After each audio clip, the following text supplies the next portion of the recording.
In this episode of Sound Seekers Presents Testimony, a Musician's Story, I talked to rapper Dee Balck. Now, in addition to Dee Balck sharing his Christian testimony, he really just gives us gems for that artist, that up and comer, the importance of being an independent artist, how he made a lot of money being an independent artist and put it right back into his company, the importance of investing in yourself as well. He also talks about turning down a record deal with Def Jam Records. Additionally, he breaks down Waymaker, I'm So Glad featuring GS, Hope featuring Mouthpiece, and Church Boy featuring Jared Sanders and Philo, and the 4-song breakdown. I am Galika Brown, and this is Sound Seekers Presents Testimony, a Musician's Story. Let's first talk about your first music memory. Whether it be a song, a music video, like the first thing that comes to mind when you think of music. I would say my first music memory, Michael Jackson, probably like many people, seeing him, I believe it was the award show he did when he did the moonwalk and threw his hat off. And that was just like my main memory being young and seeing that. I was just mesmerized with it. And of course, from there on, I tried to moonwalk and throw my hat all over the house. Michael Jackson, who said that? It was Big Phil.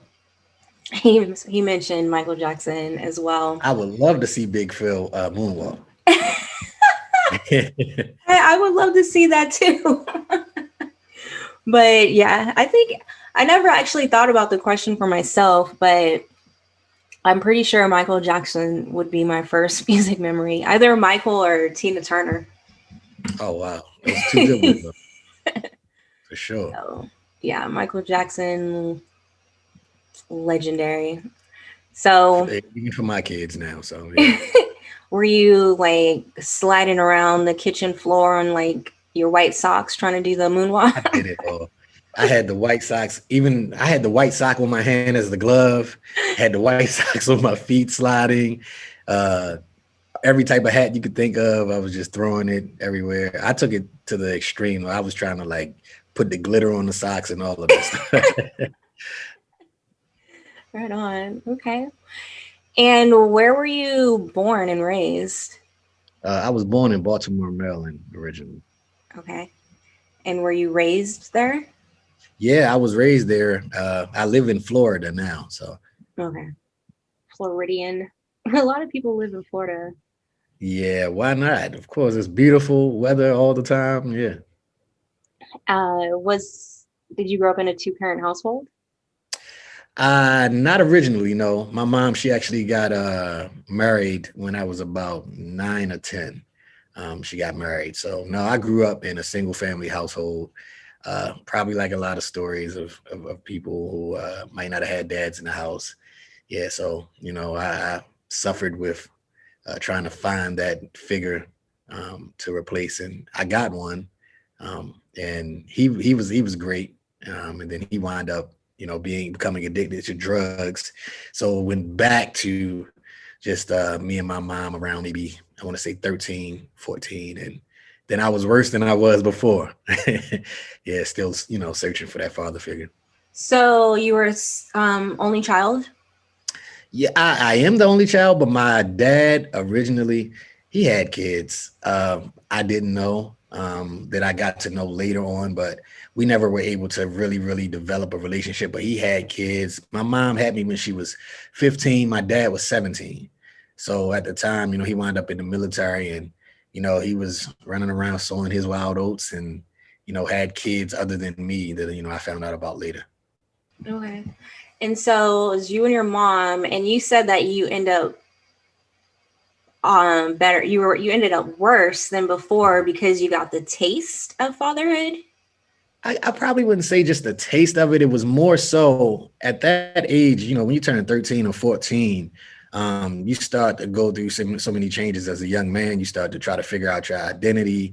You got girls coming, you got peer pressure, you got all of these different things. So once I was exposed to all of that and I didn't have that guidance, I went off the rails. girls. I pretty much tried to figure it out for myself, and that didn't work out too well at all. Yeah, I don't think figuring things out by yourself ever works out well for anyone. Never, ever. Okay. So was the household that you grew up in with your mom, was it a Yeah. Christian household? No, wasn't a Christian household at all. I probably would say I went to church every now and then with my godmother.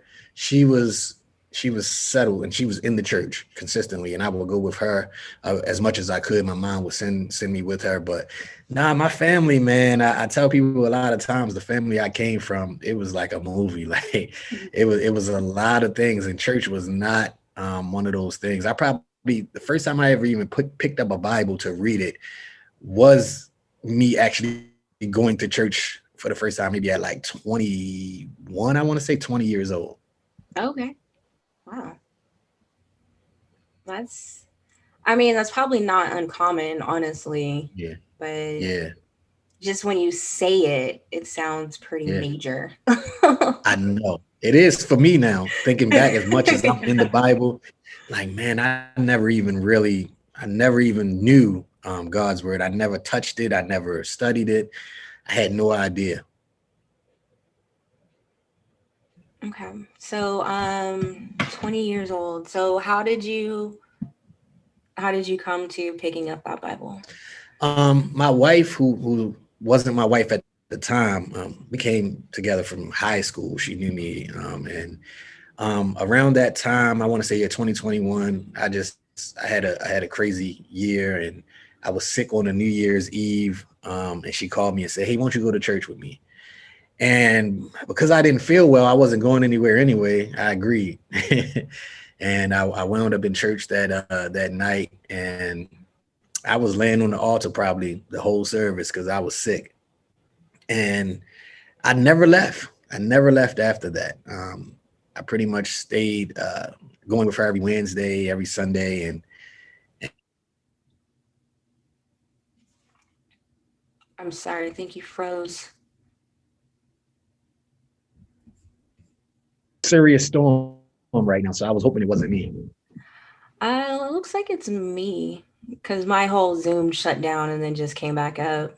You know what? That might have been God because I'm a youth director at my church, and the what's the name came in the receptionist and gave me some papers, and I was like, thank God, she would have messed it.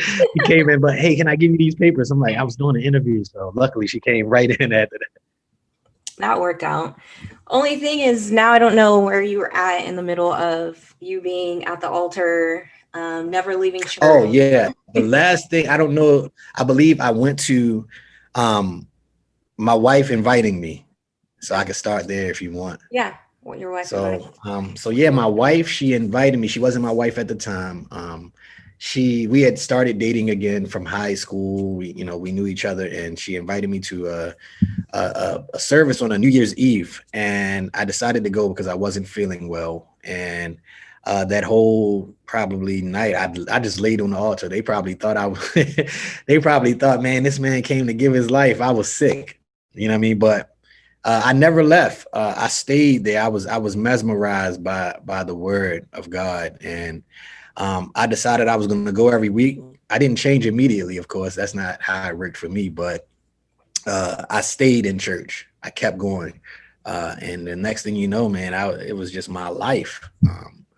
And that's the first time really I ever even read and looked at the Bible that night at the church. Wow. And you were 21 at this point. Yeah, I was about 21 at that time. So your wife, who wasn't your wife at the time, how did you guys even know each other for her to even invite you? Yeah, we went to high school together. I've known her since she was 13, and we dated when we were in high school, and she was always in the church even then.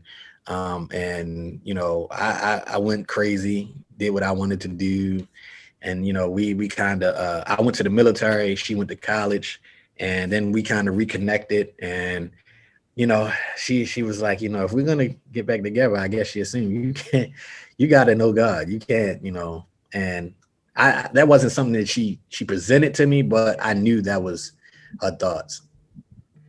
And you said you were in the military. Yeah. What branch Yeah, did I you? did. I was in the Marines for about 6 years. I went straight there from high school, like 17, and did like a year or two full time, and then went reservist for the next like 4 years. Where were you stationed at?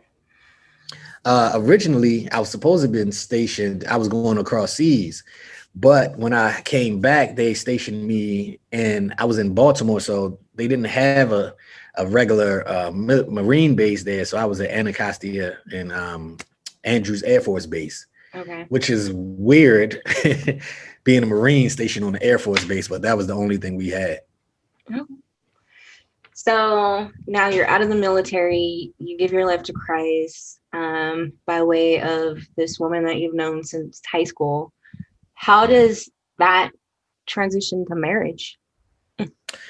Well, we had already decided we were going to date again. And we had been friends, like best friends for a long time. And we both had the same idea was, okay, if we're going to get back together, let's not even waste our time. Let's not play around. Let's say, okay, we've been around each other. We've loved each other. We've been best friends. If you're my wife, I knew it right then and there. And she said the same. She felt the same. So I said, let's take this seriously. We were committed to, we were going to do it the right way. We weren't going to have sex. We weren't going to, we were going to I was really going to get to know God and get close to God. And that was the plan, literally. I didn't think it was going to come so fast. I think we probably got married maybe a year after that. I probably ain't, proposed, but it was a plan. It was a plan. And I believe we both knew it was time. Okay. Wow. So then basically you giving your life to Christ and getting married all happened in a short time period around the same time. Yeah. Yeah, I would say I got married at 23. And like I said, I was first in the church, 21. So Mm. within 2 years, we were married and had our first son. He was a honeymoon baby, basically, because he came that first year of marriage in October. We got married in January, and he was born in October. Oh yeah. Honeymoon baby. Okay. Literally. Let's let's talk about the those early stages because you're a newer Christian and you have the responsibility of being a husband and a father. Like, how did that look at the time? At the time, for me, it was easy only because of me not having that father figure. I wanted to be everything for my son that I didn't have. And mainly that was knowing God. That was one of the main things. I didn't have that, that structure in my home. So that was the easy part. I think the hardest part was, I probably put a bigger expectation on myself to be just like everything, do everything right. And I learned really quickly that I couldn't, what I mean? That I just couldn't do everything right. And coming from a life that I had before, I was in the streets, I was selling drugs, I was doing all of these different things. I was like, all right, I'm going to do it right now. I'm going to do it the right way. And that wasn't easy, trying to find a job when I hadn't worked for anyone, and not having money like I was used to and all of these different things. It was a struggle to actually have some stability and do it the right way. So now I'm going to go backwards because I'm trying to figure out when did you squeeze in selling drugs and being a Oh, Marine? oh man, I started so early at 13. Okay. Was like I said, that same period of time with my dad going, and it's weird because he got my stepfather wound up being addicted to crack, and that's the same thing I was selling. You know what I Mm, mean? You would think it would be a situation where it would affect me to say I want to stay away from that, yeah. but it drove me to that life probably more because I was just so upset and I just wanted money and the people I was around. And at the time I was smoking weed, I was smoking cigarettes, I was selling drugs, and this is like 13, 14. I was carrying guns, I was around people who were older. So, all of that time, I would say from 13 up till 20, literally, by 21, man, I was done. I had lived a life. Yeah. It seemed that most of us live, in their adult life. And that was all in Baltimore. Yeah, that was all in Baltimore. I was automatically, I'm just like picturing The Wire, like Yeah, I 80s tell people that though. version. I know some of those situations because I was around stuff and people. I'm not really, really old, but I'm old enough to know some of those characters were actually real people. Okay. Those are people that we knew and saw, and the names and everything were They didn't real even characters, change their real names? police Wow. officers. Okay. Yeah, That's crazy. All yeah, right. So it's interesting. Okay. And now you're a youth group leader as well. yeah. I now you can fast back, go back when I got saved. I say, and once I joined the church around 23, 24, I actually began to even do the youth group at the church I was at in Baltimore, and eventually I became a youth pastor there. And my wife and I, we built a youth ministry from the ground up with the help of one of my friends. He started and left, and we probably had at least 150 to 200 inner city kids that we were ministering to every Sunday. They had their own church. We did youth missions and trips and all of these different things. And then I kind of transitioned from that as I got older. We had young people who were now married Hmm. who were in our youth group, and they became the leaders. And I just felt like it was time for us to transition because we were the old people Yeah. to them now. So they took over, and that's when we moved to Florida. And so now I'm actually in a church here where this wasn't my plan. It was definitely God's plan. I've been here probably a year, just even the whole process of everything that of me. I came to this area because my wife and I were doing foster care, and we moved here to do a foster care program, and we had, including our kids, we had 8 kids all together in our home. So once that happened, probably a year ago, these kids transitioned and went home. We were like, what are we going to do next? And I got a call from one of the people at the church. They were like, hey, we heard you have some some experience in youth group. And I said no immediately. I said, no, no, I'm not doing it because I had PTSD from doing it before. I was just like, man, I'm old now. I'm tired. Like Yeah. I was 24, 25 doing it before. And I was like, nah, I don't know. And I just had to pray about it. I talked with the pastor and he gave me his vision for what he wanted to do. And I was so excited about his idea behind it. And then with the times we're in the church I'm in, I'm probably the only African American male here. Oh, wow. So that within itself for me was a challenge Yeah. because, I'm like I said, coming from an inner city background, I felt like, okay, I have to be that face. If they want to have, what heaven looks like, then I might have to be the face for some of these people in the community to see and say, okay, that guy looks like me, and that's what they wanted. I was excited about that. They Okay. wanted that, you know what I mean? And so I felt like I couldn't turn it down. I had to do it. There's so much there with it being a predominantly white church, I'm assuming then. Yeah, And yeah, so the yeah. majority of the kids that you're mentoring then are white. Yep, yep, yeah. And they're not in a city. You know what I mean? They're not inner city kids. And so it presented even for me a challenge to see. I mean, doing music, I've been able to tour and go on the road and see so many different people from Kansas to New Orleans. And I found some of the ones that I thought were a certain way, it wasn't what I thought. Hmm. They all had some of the same problems and same issues.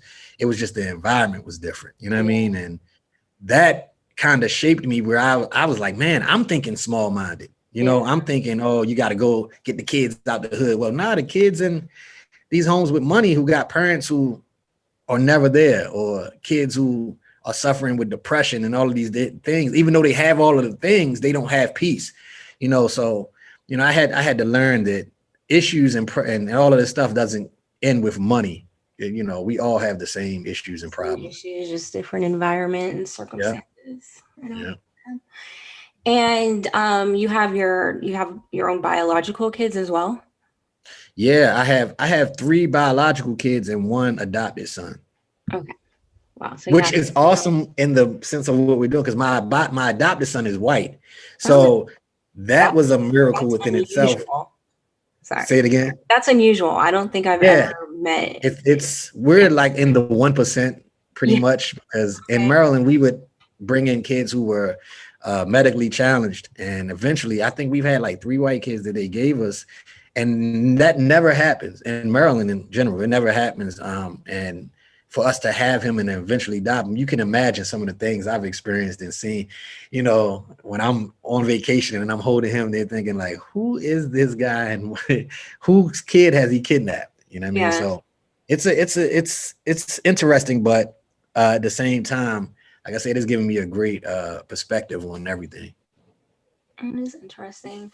Um, well, I'm thinking about like usually you see white kids or Yeah, white families with black kids, and right. then sometimes they don't know how to care for the black kids, so they're usually walking around with nappy hair and ashy skin.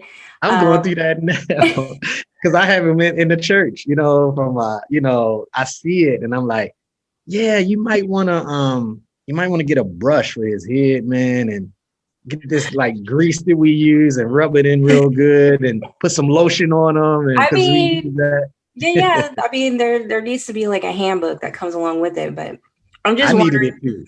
I'm Because wondering if the your first kids week we like burned our son. We took him to the beach. We okay. didn't realize, okay, you need to be lathered. He he was walking around looking like a basted turkey. You know what I mean? That whole week because we didn't know. Yeah, I was wondering if he was like overly like lotioned, but Yeah. Yeah, we plenty of lotion, but no but no no sunblock. sunscreen at all. Yeah. Grease in his hair and everything. And then you decided, and okay, so you were fostering in Maryland and fostering in Alabama or Florida as well. Yeah. We didn't plan to in Florida. It Yeah. just my wife, she loves kids. She's a nursing director now. She was a nursing for the NICU with babies, and so Mm, that's just her thing. Babies, babies, babies. She had a nonprofit specifically for families with babies, all of these things. So that's her passion, and I love her. But also my calling is to kids as well. But she just loves the babies and kids. yeah. Well, clearly you guys are called to this. I mean, with you being in youth Yeah, ministry and fostering and eventually adopting a kid, like definitely you're called to this.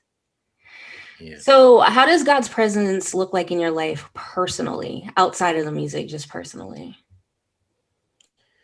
Personally, for me, it's like if you hear everything that I just described to you, like what our life is like, God is definitely. I tell people without God, I'd be crazy. I'd literally, and I'm not as nice as people think I am. Man, you're doing such great things. I'm like, that's God, man. That's not within myself. I'll probably be chilling, watching a game or doing nothing, all worried about me and myself. But man, God in my life, it's like walking on a cloud. I really feel like from even sometimes being blessed and with peace and in the midst of going through a bunch of craziness, having a household of 8 and these kids who have different issues and all of that, and still feeling peaceful to, financially being able to do things for other families and having a nonprofit. And it's like, man, if God was to exit my life, everything would fall apart. Literally, it Yeah. would fall apart. So I have a fear and a reverence for God that I wake up every morning saying, please don't leave me. Please be with me today. Please help me because I'm gonna screw this up if you're not with me. I know. Okay. Now let's move on to a trending topic. Well, it's trending on Twitter right now. I'm sure you've heard of it, but one of the hashtags right now is Jonathan Price, Texas. So, are you familiar with the story of the I'm young not man? familiar, totally no. So this was, I believe, just like 2 days ago. Jonathan Price, a 31-year-old Black man in Texas, somewhere like on the outskirts of like Dallas, I believe, was at a gas station, and there was a domestic dispute between a man and a woman, and he went to go break it up. And when he broke it up, a cop came, tased him, shot him, and killed him. So that police officer was arrested on suspicion of murder in the fatal shooting of Jonathan Price. They were saying that his action was not objectively reasonable. Mhm. So one is, I mean, it's a big deal that they arrested the cop Yeah. too. But my question to you is, do you think it's safe to be a good Samaritan as a Black man in America? Take the cops out of the equation, and it's still not safe. Like, to be honest, I've seen it even with my own family members. It's like you can have a female family member and she's like, he's doing this to me. And I'm like, oh no, I'm not gonna let him do that. And I come to the rescue and then I'm in trouble. It's Yeah. like, you know what I mean? You didn't have to rough him up. I'm like, I don't even know what to do anymore. I Yeah. mean, it's sad, like you said, just from a standpoint of being a good Samaritan. I've had friends who had people killed trying to be a good Samaritan. They've gotten stabbed or shot trying to help. So it's sad that you got to literally think about your actions before you try to help somebody and what could be the repercussions for it. Whether the police are involved or not, Yeah. it can be a no-win situation sometimes. Yeah, I know. I mean, especially with you being a father, and if you have, I don't know if you still have eight in a household, but when you have a lot of responsibility, and like right bam, like action is in your face, you have to like process, wait, okay, got like eight kids at home, I got this, da, da, da. Do I help? Right. Something could happen to me. Like it's just Yeah, crazy. that's I'm a witness, man. Now, I used to be, when I was young, it was like, man, I gotta get involved. Now I'm like, let me call somebody. Let me get somebody here. Let me tell them what happened. Let me, in any way that I can. Now, I can't say if I go by, let's say I see you, I don't even have to know you. I see you on the side of the road, someone's beating. It's in my mind, I can't not help you. Yeah. You know what I mean? Like, it's gonna be hard for me to not want to help you. That's the thing. So I probably wouldn't think at that moment. The moment I'm thinking is I gotta help her. I gotta make Yeah. sure she's okay. It doesn't matter what she's done. Let me make sure she's okay first, and deal with what comes with it. Yeah. Which I think naturally for people like yourself, because I definitely am just gonna watch. I'll call for help. But also, Right, I mean, I come from the female perspective as well. I right, always am thinking from that. But right. I have like I think of like my brother and my father, like they naturally, if someone is in danger, like they just react and they just Yeah. go. And I've always been like, no, like you can't. Like what are you doing chasing down someone who stole a woman's purse in like Italy? Like, what are you doing? Like, you can't Man, do that that. sounds like a Tom Cruise movie or something. Right. True Man. story. That's my brother. But you guys, I don't think you guys have the ability to like really stop and think about everything else, especially now when he did that, he didn't have a family. I don't know if his mindset will change or if it's just a natural reaction to just go. Yeah, But it doesn't change because you have the family. It actually changes where you're thinking that could be my family. That mm, could be my daughter. That could be. So I think that kind of plays into it as well sometimes. yeah. So basically, it's not safe to be a good Samaritan ever in any No, circumstance. it's not safe. It's not. It might not be safe. It's not safe to walk in the streets now. But Yeah. that when putting yourself in interjecting yourself into any situation is going to probably be dangerous. Yeah. Okay. So let's move forward into music and start talking about how you got your start into music. Okay. I started young. I was like I said, I was a big music fan in general, but I didn't probably write my first rap until I want to say 17. I Hmm. had a friend who was he was a big time rapper in the city. They were like on Rap City when we were in high school, and so he was just popular, and I was like, that I want that. You know what I mean? I wouldn't mind being popular. So I remember writing, and he had to teach me how to structure the songs and all of these different things. But I started to actually get better in when I was in the military. The Mhm. military, I started to learn. They would bring guys to rap against me and all of this stuff. And so when I came home, I was ready. It was like, Okay. hey guys, I'm good now. And they took me to the studio, and I remember doing it the first time in this big $1 million studio, and all of these people standing behind a glass, and I started rapping. And I remember them looking and mouths dropping. And I was like, man, maybe I'm doing good. You know what I mean? Maybe I'm doing something. And I never left from there on. I actually got like a independent deal like that night. One of the guys that were there, we were like, he was like, man, I got a label. I want you to partner with me and we're gonna start. And we did that. They started to shop me around to other labels to get money. And I wound up with the deal with Def Jam that didn't go forward. I remember it was $1 million, but it wasn't just to me. It was like that was the whole budget. It was like, Mm, it sounded good to a young dude. yeah. And this was around the time right before me and my wife, when we first got engaged. So she probably was thinking, oh, we about to be millionaires. Right. You know what I Def mean? Jam and And 2 million budget. yeah, it was like a million. And I remember signing some of the deals I was doing. Rockefeller Records was like right 2 doors down at that time. And I got to meet. I signed. I was the same day that one of the guys that was signing there. I was doing my situation, and but I told her about it, and that was part of me getting saved as well, because she told me to call her pastor. She was like, call my pastor about it. I want you to, and at the time, I had went there to the church, but I didn't tell him what was going on, and I talked to him. And I thought he was gonna be like, man, bring your tithes. You know what I mean? Just make sure you get that tithe money here. But he's like, nah, man, what about your soul, man? And I was like, what? It's like, man, my soul about to be rich. What you mean? That's what, and nobody had ever presented it to me like that. You know what I Yeah. mean? I started thinking about it, and it was weighing heavy on me the whole time, because the stuff I was rapping wasn't, it was bad. And I was doing some of the stuff I was talking about. And I just remember, man, saying, you know what? I'm gonna leave it, but I'm gonna try to stop cursing. That's what that was. I was just bargaining with God. Yeah. God, let me do it, but I won't curse. You know what I mean? And I remember doing a project and I hated it. I didn't curse the whole project. And it was a terrible project. Like they were like, man, what is this? This is horrible. So I was like, you know what? I need to just stop. I set it down, man. I said, you know what? I'm walking away from the deal, which was a bad deal anyway. It was like 7 album deal for $1 million. I'd have still been with them right now. They probably Yeah. would have held me.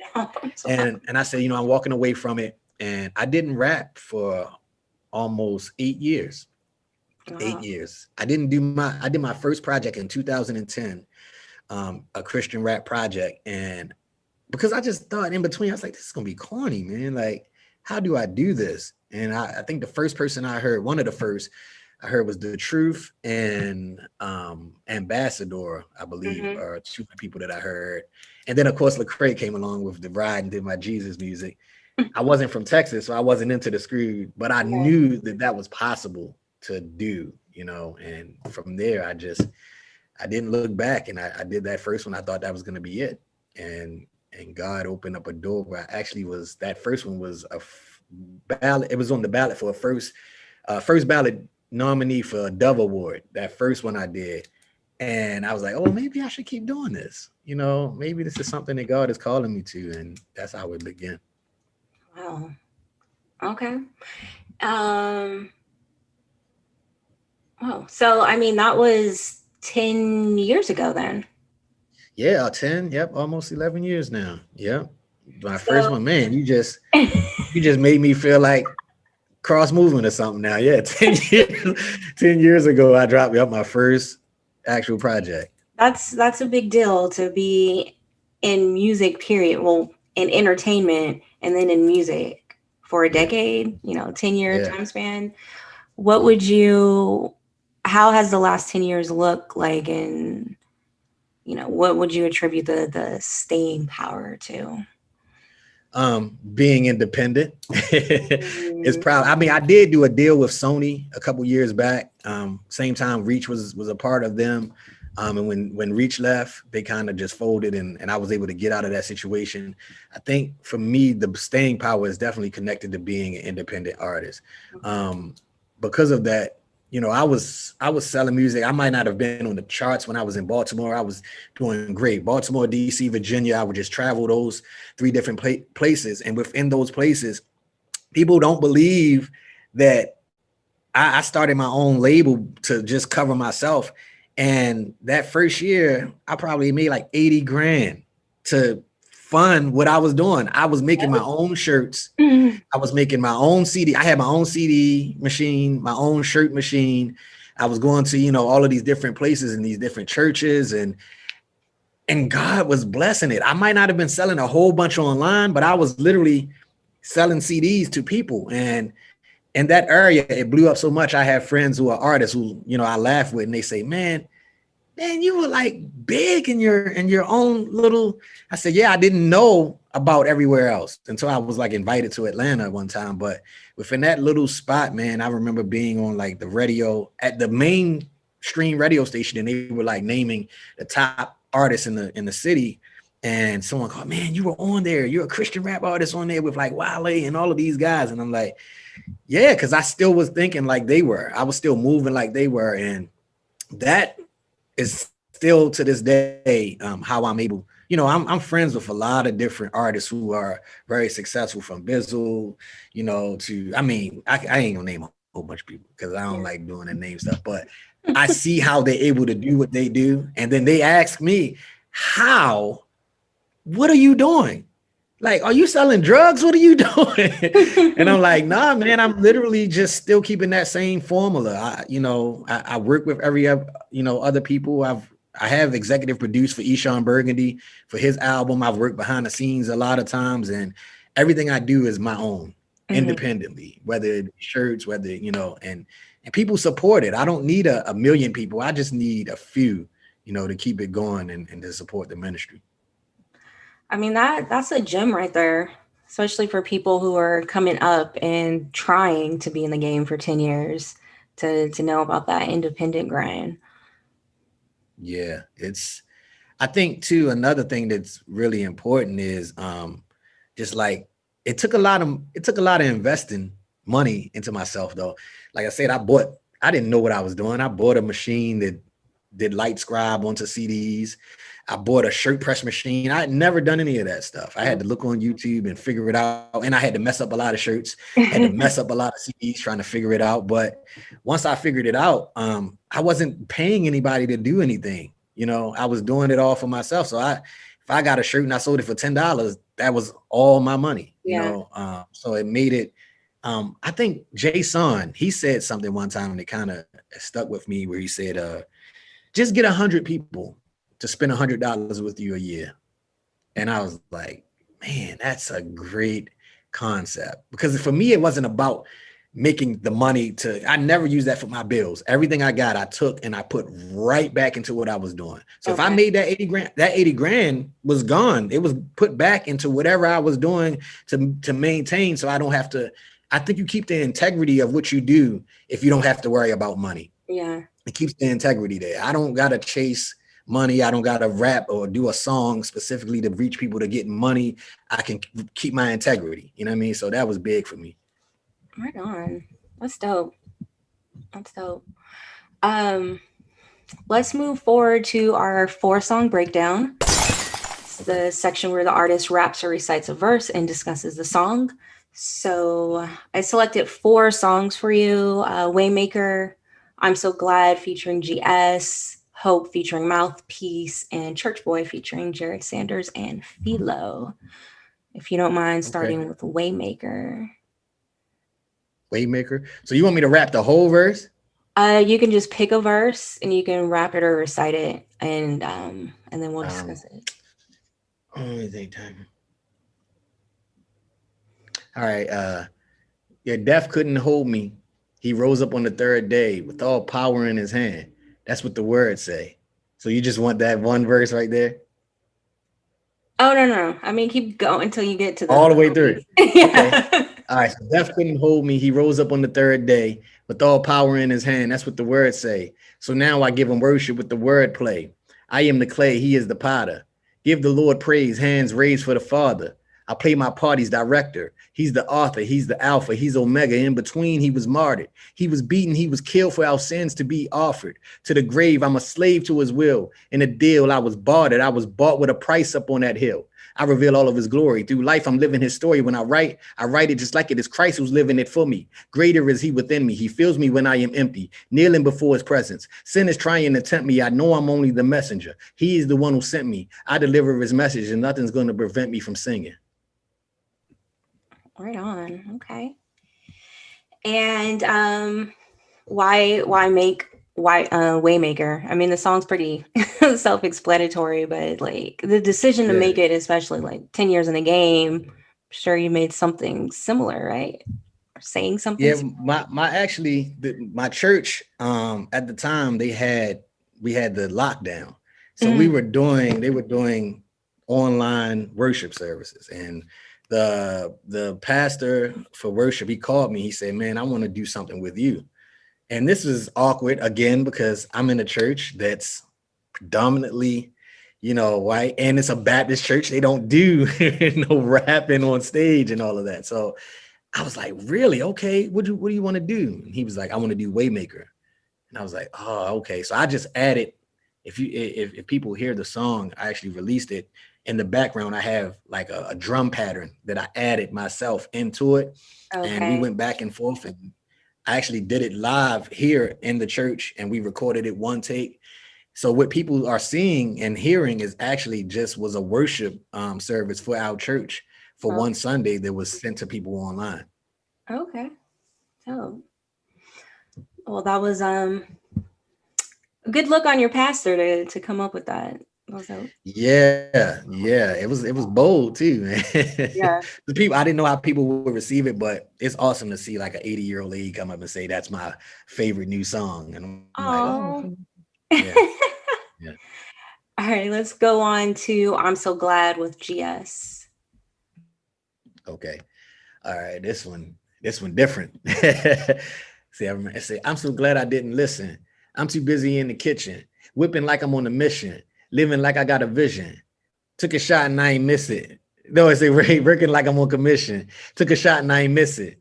No luck and I ain't wish it. Buying faith in the blizzard. Yeah, through the rain, God still reigns. Had growing pains, but still did it. Nothing changed. God running things, no compromise. Yeah, I'm with it. Haters was doubting my grind, but they never stopping my shine. I'm wearing my watch every day. I'm never wasting my time. My ladder is greater. My dad is my savior. I'm glad that I'm favored because Jesus, he paid it, was beaten and hated, got killed and berated, 3 days so related. So rose and he made it, vacated the grave, no longer a slave, made in his image. Whenever they mentioned what I couldn't do, attention was missing because I didn't listen. I listened to you.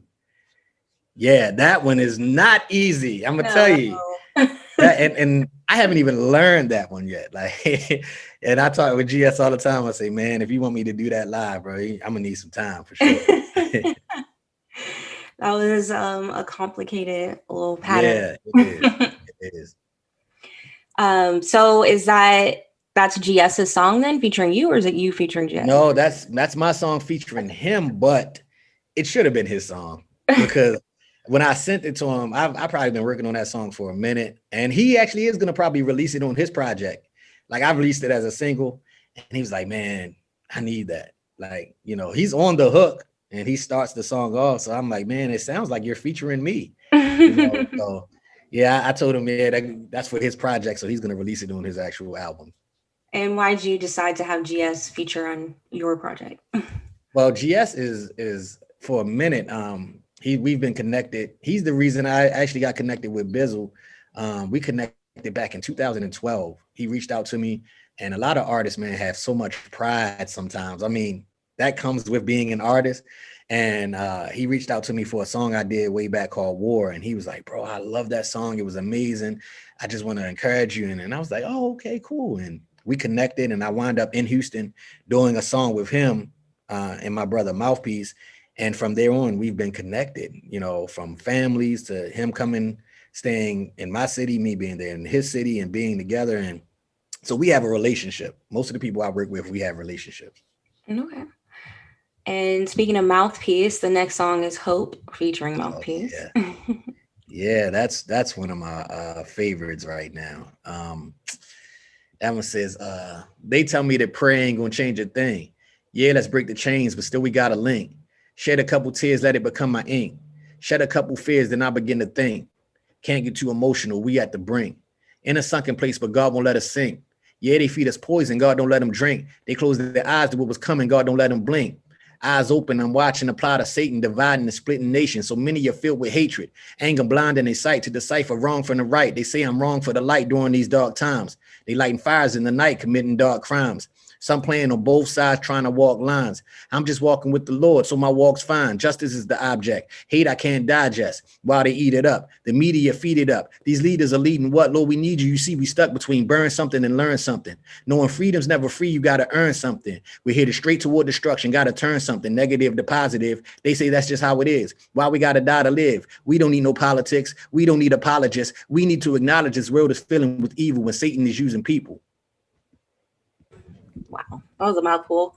I know, right? Like that was my political rant, I guess. If you Okay. Yeah, I wrote that because I remember, man, just talking to a friend of mine. I was like, man, we need to pray. We need guys. Like, I don't want to hear nothing about no Jesus. I was like, oh, okay. All right, let me go write about this. They say prayer ain't gonna change a thing. Like, that was the idea behind it. And that's what drove me to write that song. All right. Well, you told them. Oh, yeah. Yeah, he heard it too, and he was like, man, bro, like, I hear you, you know what I mean? So he heard me. Right on.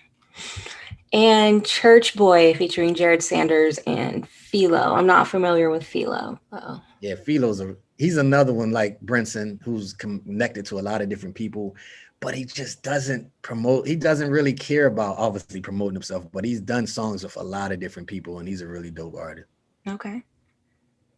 All right, this one said, he told his mama he'd be gone to November. That was August 31st. Locked up in September. Co-defendants in jail. He was home by the winter. Gave up every single name and everything that he remembered. Living the fast life, but ain't no breaks in the street. God told him he had life when he got saved, but didn't see that everything he really wanted, sacrificed every need, found himself behind bars, running away from being free.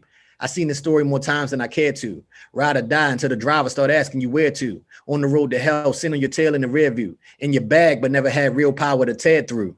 Don't be that prodigal creating obstacles, doing things that you ain't got to do. Inside of you is he who makes it possible to power through and die. When you let him empower you, then you really making power moves for real.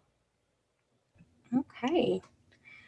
So yeah, let's talk about the concept of Church Boy and the multiple Church features. Boy was a part of a EP I did with Philo. And when we heard the track, he came up with the hook, just in case I don't make it home tonight. Like the idea for me when I heard it and heard his verse was like, that's who he was. He was a church boy. He came from a position where he was like, man, I was in the church all my life, but then I decided I want to go to the strip club. I want to be out here acting crazy. And, he's been in God all his life. And I was like, well, nah, that ain't me. I wasn't that. I saw the opposite side. I saw the guy who was like you. And I was like, man, what are you doing? You don't belong out here. Like you don't have to be doing what I'm doing, So I just gave a different perspective. And we just kind of wanted to come from two different angles of somebody in Christ who's running the opposite way. And we have two different views. He's the guy, I'm the guy who sees that happening. Okay. That's a good concept. Very relatable for the church girls too. Yeah, because y'all got to deal with them church boys. And how does God's presence look like in your life musically? Musically, that's my inspiration. People are inspired by music by someone in one way or another. You're getting it from somewhere. It's where are you getting it? That's the key. For me, sometimes I write songs and I have like punchlines, I have double entendres, and I don't even know what I said until I read it back. I mean, it's hard to even explain. God's given me a gift where I can write one thing and it means three different things in that same thing. So I can say it to you and it just sounds like I'm saying something regular. Like I say, I'm trying to think of something. It'll come to me, but I'll say something and you're like, okay, that's just a regular thing, but it has a double meaning, and then I'm looking back and I'm like, wow, okay, God, I didn't mean to do that at all. I didn't mean to do that. So I pray before I get to writing. When I'm inspired, I start to pray. Sometimes I'll get in the word and I'll get a inspiration from a verse. I mean, I'm plagiarizing basically. I'm taking God's word and I'm literally just copy, and then I go from there, and everything just falls in line. I don't think God minds you plagiarizing his Nah, words. I'm gonna keep doing it. I hope he don't. All right, and my last question. Now that you've gone through this interview process, who would you like to see me interview? Oh, that's a good one. Uh, there's a guy, Plain James, out Yeah. there in Atlanta. Plain James, I kind of know some of his background, so that would be great to hear. Um, if you haven't done Mouthpiece, then Mouthpiece would be one. He's a hard person to get a hold of, apparently. Oh, I can get a hold of him for you then.